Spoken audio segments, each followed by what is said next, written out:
سمندروں کی حدود پر ہے، تو پربتوں کی جمود پر ہے، ہر ایک شے پر ہے الہی جاہو جلال تیرا، جاہو جلال تیرا۔ درود شریف پڑھیں۔ اللہم صلی علی سیدنا محمد وعلی آل سیدنا محمد وبارک وسلم۔ اللہم صلی علی سیدنا محمد وعلی آل سیدنا محمد وبارک وسلم۔ اللہم صلی علی سیدنا محمد وعلی آل سیدنا محمد وبارک وسلم۔ حاضرین محترم اور ملت اسلامیہ کے غیور فرزندوں، ابھی ہمارے اور آپ کے بیچ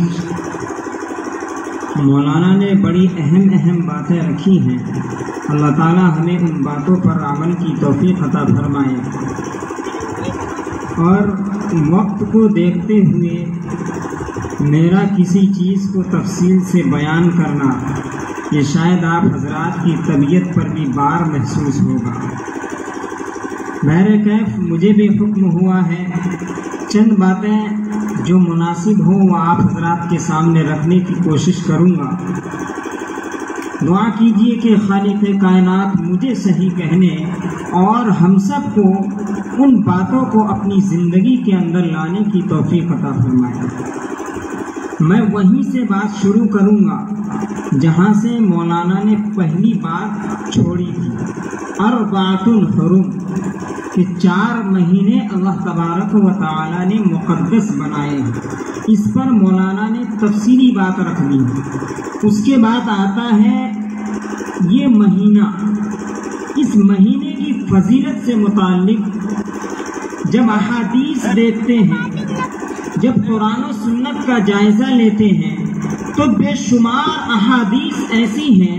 کہ جو اس مہینے کی فضیلت کو بتاتی ہے، اس مہینے کی عظمت کو بتاتی ہے۔ حدیث پاک کے اندر آتا ہے، اللہ کے نبی صلی اللہ علیہ وسلم فرماتے ہیں کہ جو شخص ماہ محرم میں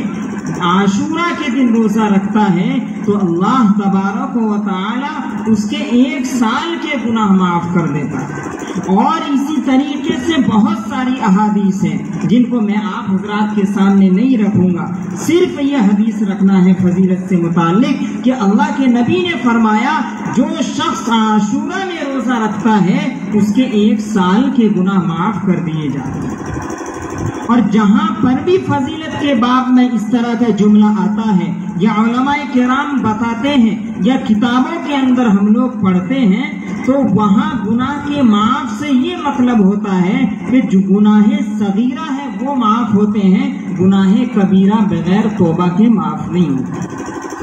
اور اس سے بھی تھوڑا سا بڑھ کر کہیے کہ اگر اس کا تعلق حقوق العباد سے ہے تو پھر وہ توبہ سے بھی معاف نہیں ہوتا۔ اس کے لیے تو اللہ تعالیٰ نے یہ اصول بنایا ہے کہ جب تک انسان کسی کے حق میں کسی کا حق لیتا ہے یا کسی کا حق مار دیتا ہے یا کسی کے قبضے کی کوئی چیز چھین لیتا ہے، جب تک وہ انسان معاف نہ کر دے اللہ تبارک و تعالیٰ بھی معاف نہیں کرتا۔ تو ان باتوں کو ہمیں اپنے ذہن کے اندر رکھنا چاہیے۔ بہرحال اس دن کی فضیلت، ہم جب محرم کا نام سنتے ہیں، اس مہینے کا نام سنتے ہیں تو ایک عجیب سا نقشہ ہمارے ذہنوں کے اندر آتا ہے، وہی رنگینیاں اور وہی خرافات ہمارے ذہنوں کے اندر آتا ہے۔ اور اس کی مثال ایسی ہے جیسے فنکار اپنے فن کے اندر لوگوں کو الجھا لیتا ہے، اسی طریقے سے آج ہمارا مسلمان محرم الحرام کے تعلق سے الجھا ہوا ہے۔ چاہے وہ یوٹیوب سنتا ہے یا ہر کی بات سنتا ہے، چاہے اس کو قرآن حدیث کا پتہ نہ ہو، لیکن وہ بھی اس طرح کے واقعات بیان کرتا ہے۔ لوگ اس کو سن کر اپنے گلی میں، اپنے محلے میں اور اپنے گھروں کے اندر بیان کرتے ہیں، حالانکہ وہ بات بالکل بھی صحیح نہیں ہوتی ہے، لیکن لوگ اس کو سنتے ہیں اور اس پر عمل کرتے ہیں۔ اللہ کے نبی نے اس دن کے اندر صرف 2 چیزوں کا حکم دیا ہے،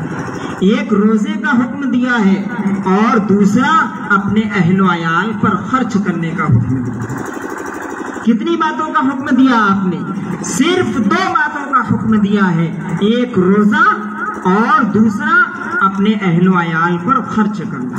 اس کے علاوہ جتنی بھی چیزیں ہیں ہر انسان اپنا جائزہ لے سکتا ہے کہ میں آج اپنے سماج میں اس مہینے کے تعلق سے کہاں پر کھڑا ہوں اور کیا کیا چیزیں مجھ سے سرزد ہوتی ہیں، ہر انسان اپنا جائزہ لے۔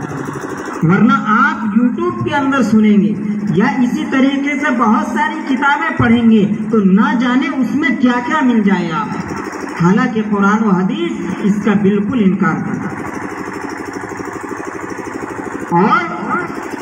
ماتم مناتے ہیں یا غم مناتے ہیں، جیسا کہ مولانا نے کہا غم کس بات کا؟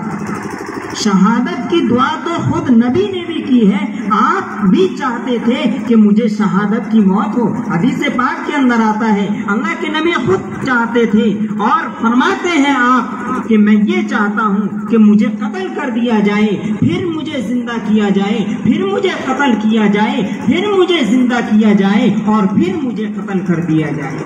اسی طریقے سے میدان محشر میں کوئی بھی انسان نہیں ہوگا جو اس بات کی تمنا کرے گا کہ مجھے اللہ تبارک و تعالی دنیا کے اندر بھیج دے، لیکن ایک شہید ایسا بندہ ہوگا جو یہ تمنا کرے گا کہ کاش مجھے اللہ تبارک و تعالی دنیا کے اندر بھیج دیتا اور میں وہاں شہید ہوتا، پھر مجھے وہ ثواب اور وہ جو مقام و مرتبہ آج مل رہا ہے پھر سے مجھے مل جاتا۔ تو یہ شہادت ہے۔ قرآن نے اس کا بالکل انکار کیا ہے، جیسا کہ میں نے آپ حضرات کے سامنے ایک آیت پڑھی تھی، وَلَا تَقُولُوا لِمَن يُقْتَلُ فِي سَبِيلِ اللَّهِ أَمْوَاتٌ بَلْ أَحْيَاءٌ وَلَٰكِن لَّا تَشْعُرُونَ، کہ جو لوگ اللہ کے راستے میں قتل کر دیے گئے ان کو یہ نہ کہو، وَلَا تَقُولُوا لِمَن يُقْتَلُ فِي سَبِيلِ اللَّهِ أَمْوَاتٌ، ان کو مردہ نہ کہو، وہ لوگ مرے نہیں ہیں، بَلْ أَحْيَاءٌ وَلَٰكِن لَّا تَشْعُرُونَ، وہ لوگ زندہ ہیں لیکن تم اس کا تصور نہیں کر سکتے اور تم اس کو نہیں جان سکتے، تم اس کو سمجھ نہیں سکتے۔ دوسری جگہ اللہ تبارک و تعالیٰ فرماتا ہے وَلَا تَقُولُوا لِمَن يُقْتَلُ فِي سَبِيلِ اللَّهِ أَمْوَاتًا بَلْ أَحْيَاءٌ عِندَ رَبِّهِمْ يُرْزَقُونَ، کہ جو لوگ شہید ہو گئے ہیں ان کو اللہ تبارک و تعالیٰ کی جانب سے رزق بھی پہنچایا جاتا ہے۔ تو جو لوگ زندہ ہیں ان کا ہم کیسے ماتم کریں، اور وہ بھی اس چیز پر کہ جو بہت بڑی چیز ہے، جس کی تمنا کرتے کرتے بہت سارے صحابہ کرام اس دنیا سے چلے گئے لیکن ان کو وہ موت نصیب نہیں ہوئی۔ حضرت خالد بن ولید رضی اللہ تعالیٰ عنہ، آپ میں سے ہر مسلمان جانتا ہوگا آپ کی دلیری کیا تھی، آپ کی بہادری کیا تھی، لیکن آپ نے ہمیشہ یہ چاہا ہے کہ کاش مجھے شہادت کی موت نصیب ہوتی، لیکن آپ کو وہ موت نصیب نہیں ہوتی۔ تو وہ چیز جس کو قرآن انکار کرتا ہے، جس کے بارے میں نبی بھی انکار کرتا ہے، اور یہ جو فضیلت کی بات ہے، ہم لوگ کیا سمجھتے ہیں کہ فضیلت جو ہے ماہ محرم کی یا عاشورہ کی صرف اس بنیاد پر ہے کہ حضرت حسین رضی اللہ تعالیٰ عنہ کی اس دن میں شہادت ہے۔ یہ تصور بھی ہمارا غلط ہے، یہ تصور ہمارا غلط ہے، اس لیے کہ آقا کریم صلی اللہ علیہ وسلم نے تو اس دن کی فضیلت جب بتا دی تھی جب حضرات حسنین چھوٹے چھوٹے بچے ہوا کرتے تھے، آپ کی گود میں کھیلا کرتے تھے، آپ نے اس وقت اس مہینے کی فضیلت بتا دی ہے۔ اور مولانا نے بہت ساری باتیں کہی ہیں، حضرت عیسیٰ علیہ السلام کا آسمان پر اٹھایا جانا، حضرت موسیٰ علیہ السلام کا دریا پار کر جانا، فرعون کا غرق ہو جانا، اسی طریقے کے بہت سارے ایسے واقعات ہیں جن کا تعلق یوم عاشورہ سے ہے۔ تو عاشورہ کو فضیلت اس بنیاد پر نہیں ہے کہ حضرت حسین رضی اللہ تعالیٰ عنہ کی شہادت ہے، بلکہ حضرت حسین رضی اللہ تعالیٰ عنہ کی یہ عظمت ہے، آپ کی یہ فضیلت ہے کہ آپ کی شہادت بھی اسی مقدس دن کے اندر ہوتی ہے کہ جس دن کی بہت ساری فضیلتیں احادیث کے اندر آئی ہیں۔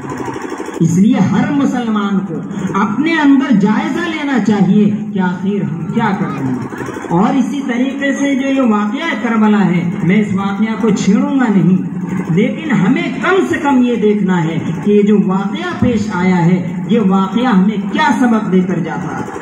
یہ واقعہ ہمیں کیا سبق دے کر جاتا ہے۔ حضرت حسین رضی اللہ تعالیٰ عنہ نے تو اپنی جان گنوا دی، وہ تو اس دنیا سے چلے گئے، لیکن ہمارے اور آپ کے لیے ان کے واقعے میں کیا چھپا ہوا؟ کبھی ہم نے اس کا درس لیا سوائے اس کے کہ ہم نہ جانے کیا کیا کرتے ہیں، لیکن مسلمان اس بات پہ غور نہیں کرتا۔ آپ نے اس نظام کو تو نہیں بدلا تھا، اس ظالمانہ اور جابرانہ جتنی بھی چیزیں ہوتی تھی اس کو تو آپ نے نہیں بدلا تھا، لیکن آپ نے اپنی قوم کو اور اپنے ماننے والے کو اور قیامت تک آنے والے مسلمانوں کو یہ پیغام دے دیا تھا کہ جب بھی بات حق کی آئے، جب بات اپنے دین کی آئے، جب بات شریعت کی آئے تو ہمیں اپنی جان تو گنوا دینا چاہیے، لیکن کسی ظالم کے آگے اپنے سر کو جھکانا نہیں چاہیے۔ آج حالات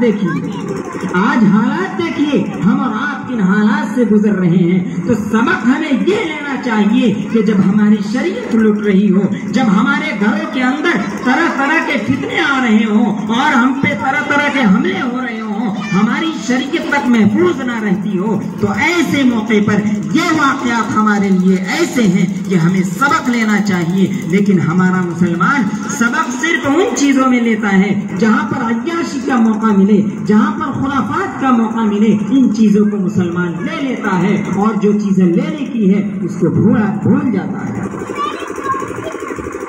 جب اس طرح کے دن آتے ہیں، چاہے وہ کوئی سا بھی دن ہو جس کی کوئی حقیقت نہیں ہے، تو ایسے دنوں کے اندر وہ مسلمان جو نبی کے نام پر اپنے سینوں کو پیٹتا ہے، جو نبی کے نام پر اپنی جان تک گنوا دینے کو فخر سمجھتا ہے، لیکن اس کو اتنی توفیق نہیں ہوتی کہ فرض نماز کے لیے مسجد میں اذان ہو رہی ہے اور مسلمان مسجد کے پاس سے شور مچاتا ہوا گزر جاتا ہے، اللہ اس کو توفیق نہیں دیتا، وہ مسجد کے اندر حاضر نہیں ہوتا۔ تو کیا یہی ہے امام حضرت حسین رضی اللہ تعالیٰ عنہ کو ماننا؟ یہی ہے حضور کی اتباع کا دعویٰ کرنا؟ میرے مسلمان بھائیوں، ہر انسان اپنا جائزہ لے کہ آخر ہم کرتے کیا ہیں اور ہم سے شریعت چاہتی کیا ہے۔ آخر ہم کرتے کیا ہیں، ہم سے شریعت چاہتی کیا ہے۔ اور یہ دن ہمیں صرف یہ میسج دے کر جاتا ہے۔ اللہ کے نبی اس دن کی فضیلت کے بارے میں آتا ہے کہ اللہ کے نبی صلی اللہ علیہ وسلم جب مکے سے مدینہ جاتے ہیں تو وہاں دیکھتے ہیں کہ یہودی لوگ بھی روزہ رکھ رہے ہیں، تو اللہ کے نبی صلی اللہ علیہ وسلم ان سے پوچھتے ہیں کہ آپ لوگ اس دن میں روزہ کیوں رکھتے ہو؟ تو وہ کہتے ہیں کہ حضرت موسیٰ علیہ السلام اس دن کے اندر حضرت موسیٰ نے فتح پائی تھی اور فرعون غرق ہوا تھا، اسی بنیاد پر ہم اس دن روزہ رکھتے ہیں۔ تو اللہ کے نبی صلی اللہ علیہ وسلم نے اپنی امت کو حکم دیتے ہیں اس دن کے روزہ رکھنے کا، اور ساتھ میں ان کی مشابہت سے بچنے کے لیے اللہ کے نبی فرماتے ہیں یا تو 10ویں کے ساتھ 9ویں ملا لو، یا 10ویں کے ساتھ 11ویں ملا لو، تاکہ ان کی مشابہت سے بچ جائے۔ یہ مشابہت سے بچانا یہ بھی سوچنے کی بات ہے کہ اللہ کے نبی ہمیں مشابہت تک سے بچا رہے ہیں۔ اب اگر اس مشابہت پہ غور کریں گے تو ہماری زندگی کے اندر بے شمار چیزیں مل جائیں گی جن میں ہم دوسروں کی مشابہت اختیار کریں، بے شمار چیزیں مل جائیں گی جن میں ہم دوسروں کی مشابہت اختیار کرتے ہیں۔ اللہ کے نبی تو ایک روزے جیسے عمل کے اندر مشابہت سے بچنے کے لیے کہتے ہیں، لیکن ہم لوگ اس سے بچ نہیں پاتے، ہم لوگ مشابہت سے بچ نہیں پاتے ہیں۔ اسی طریقے کے اندر اور بھی بہت ساری چیزیں ہیں جس میں ہم دوسروں کی مشابہت اختیار کرتے ہیں، اور وہ مشابہت حدیث کے اندر بھی اس کی ممانعت آئی ہے۔ اللہ کے نبی صلی اللہ علیہ وسلم فرماتے ہیں من تشبہ بقوم فہو منہم۔ اللہ کے نبی مشابہت سے بچنے کے لیے کہہ رہے ہیں، اور وہ ایسی چیز ہے جو دکھنے والی نہیں ہے، لیکن ہم اور آپ اس سے بہت دور چلے گئے ہیں۔ راستے میں جب کوئی ملے تو بسا اوقات شک ہوتا ہے کہ یہ سامنے والا اپنی قوم سے تعلق رکھتا ہے، یہ مسلمان ہے بھی کہ نہیں، یا کسی غیر قوم سے تعلق رکھتا ہے، اس کو سلام کیا جائے یا نہیں کیا جائے۔ ہم نے اپنی حالت کو ایسی بنا رکھی ہے کہ ہمارے اندر وہ صفات بھی نہیں ہے، بھلے ہی ظاہری صفات ہو جس سے سامنے والا مسلمان سمجھ کر ہمیں سلام کر سکے، لیکن دعوے ہمارے کیا ہوتے ہیں؟ نبی کے نام پر مر مٹنا۔ کل جب میدان محشر میں ہم جمع ہوں گے، جب ہم شفاعت کے طالب ہوں گے، تو میرے بھائیوں کہیں ایسا نہ ہو کہ شفاعت کی لائن سے ہمیں دھکا مار کے دوسری لائن میں کھڑا کر دیا جائے۔ اس لیے ہم سبوں کو ان باتوں پر غور کرنا چاہیے، اور بالخصوص یہ جو پروگرام ہوا ہے سامنے جو ایک مقصد ہے کہ ماہ محرم اور خاص کر عاشورہ کے دن جو ہم لوگ بہت ساری چیزیں کرتے ہیں، تو اس سلسلے میں سب سے بہتر رہنمائی یہ ہے کہ جس مسلمان کا ضمیر جاگا ہوا ہو اس کو چاہیے کہ اپنا کوئی بھی عمل کرنے سے پہلے اپنے علماء کرام سے رابطہ کرے کہ میں یہ کام کرنا چاہتا ہوں، یہ صحیح ہے یا غلط ہے، علماء جو بتائے چپ چاپ اس پر عمل کرے۔ یہ ایک مسلمان کی پہچان ہے، اور یہ ایک سچے عاشق رسول کی پہچان ہے، اور یہی پہچان انسان کو انشاءاللہ کل میدان محشر میں نجات دلائے گی۔ اللہ تبارک و تعالی ہم سبوں کو کہی ہوئی باتوں پر عمل کی توفیق عطا فرمائے۔ وآخر دعوانا الحمدللہ رب العالمین۔